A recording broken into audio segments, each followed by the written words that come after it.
რაღაცა გაწუხებს, ხო? რაღაცა მოვიდა განსასწრელი, უსამართლობა, რაღაცა ხივა, ანავანყოფობა. იცოდე, რომ ეს არ არის შემთხვევით მოსული. იმიტომ მოვიდა, რომ განიკურნო ეგოიზმისგან, ანგარებისგან, უსიყვარულობისგან, ცხოველობისგან, დემონური სულისკვეთებისგან. და შენი კურნება იცით რა ხდება? ქრისტე მანამდე სანამ შენ ტკივოდა, ეხლა მანამდე ქრისტეს ტკივოდა საშინელი ტკივილით, დაბადებული და ჯერ დაუმბადებელი ადამიანისათვის ყველასთვის ტკივოდა.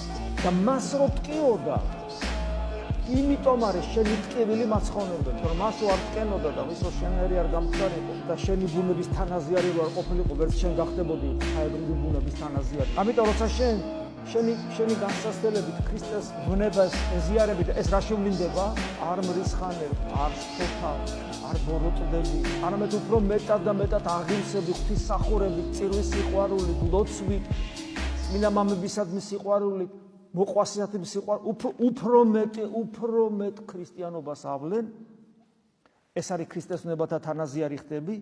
მაშინ გაიხარებდა მხიარული იქნება, ესე ამბობს, რათა მისი დიდებით გამოცხადებით, როცა ქრისტეს ბუნებათა თანაზიარი იქნები, მისი დიდების გამოცხადებით იხარებდეთ და მხიარულობდეთ კიდევაც.